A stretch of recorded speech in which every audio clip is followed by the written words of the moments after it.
নমস্কার বন্ধুরা, KDD kitchen at the রেটে তোমাদেরকে স্বাগত জানাই। আশা করি তোমরা খুব ভালো আছো, আমিও ভালো আছি। আজকে আমি তোমাদের সঙ্গে পুঁটি মাছের তেল ঝালের রেসিপি শেয়ার করতে চলেছি। আশা করি তোমাদের ভালোই লাগবে। তাহলে দেখতে থাকো আমি কিভাবে সেটা বানাই।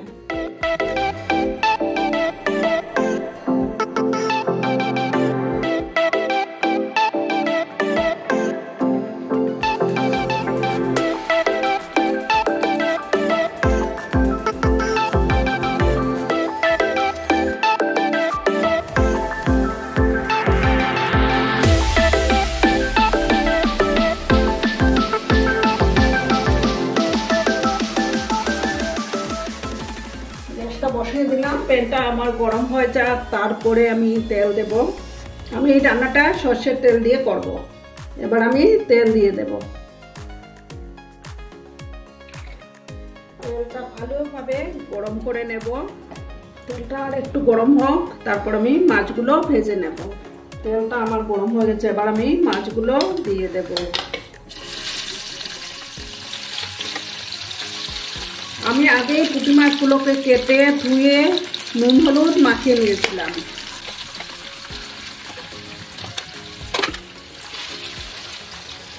মাছগুলো ভালো করে ভেজে নেব।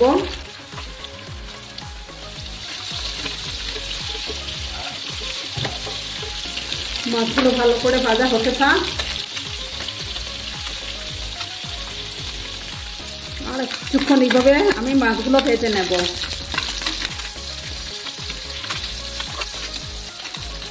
এবার আমি মাছগুলো তুলে নেব।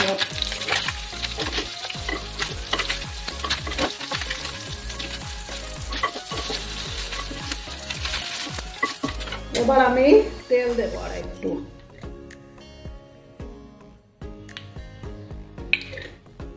তেলটা গরম হোক। তেলটাকে ভালো করে গরম করে নিতে হবে।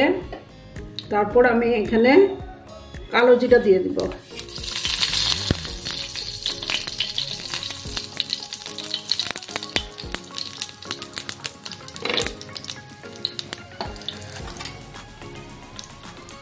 একটা সুন্দর গন্ধ বেরিয়েছে। তারপর আমি এই যে পেঁয়াজ কুচিগুলো দিয়ে দিলাম।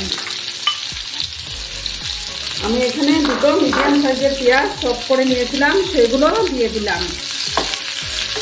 এবার পেঁয়াজগুলোকে আমি লাল লাল করে ভাজবো।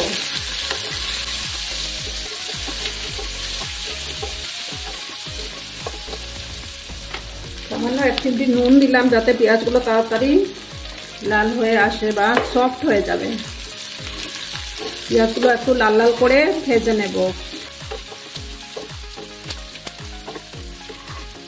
পেঁয়াজগুলো আরো কিছুক্ষণ এইভাবে ভাজবো। আমি একটু লাল করে ভাজতে হবে। আরো কিছুক্ষণ এইভাবে ভাজবো আমি পেঁয়াজগুলোকে। পেঁয়াজগুলো লাল লাল হয়ে যাক, তারপর আমি নেক্সট প্রসেসে যাব।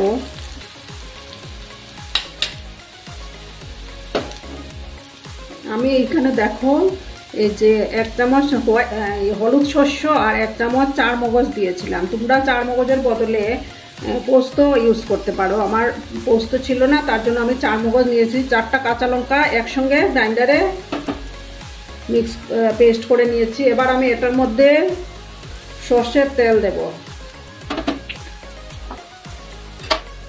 দিয়ে আমি এটাকে মিক্স করে নেব।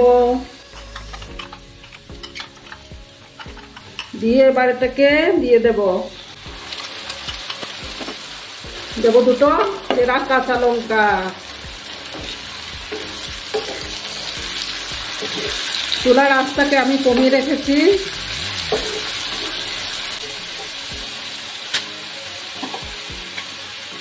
এবারে আমি কাশ্মীরি লঙ্কা গুঁড়ো দেব 1 চামচ। দিয়ে একটু সময় নাড়াচাড়া করে নেব। এবার আমি বাটিটা ধুয়ে জল দেব। এটার মধ্যে জলটা আমি বেশি ইউজ করব না।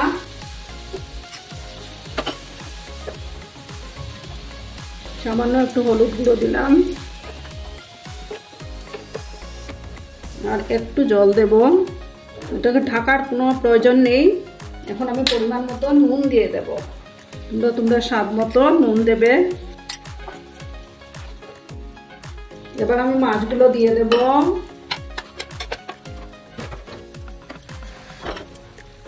উপর থেকে ধনেপাতা কুচি ছড়িয়ে দেব। আমার রান্নাটা অলমোস্ট ডান। আমি এবার সার্ভ করে তোমাদেরকে দেখাবো। আমার আজকের এই রেসিপিটি যদি তোমাদের ভালো লাগে তাহলে অবশ্যই একটা লাইক, কমেন্ট এবং শেয়ার করে দেবে। আমার পুরনো বন্ধুদের অসংখ্য ধন্যবাদ আমাকে এইভাবে সাপোর্ট করার জন্য। নতুন বন্ধুদেরকেও আমার চ্যানেলে আসার জন্য অনুরোধ করছি। আমার পাশে থাকা বেল বাটনটি অল করে রাখবে, যাতে আমি ভিডিও ছাড়ার সাথে সাথে নোটিফিকেশন তোমাদের কাছে পৌঁছে যায়। এবার আমি সার্ভ করে তোমাদেরকে দেখাচ্ছি। তোমরা খুব ভালো থেকো, সুস্থ থেকো। ধন্যবাদ।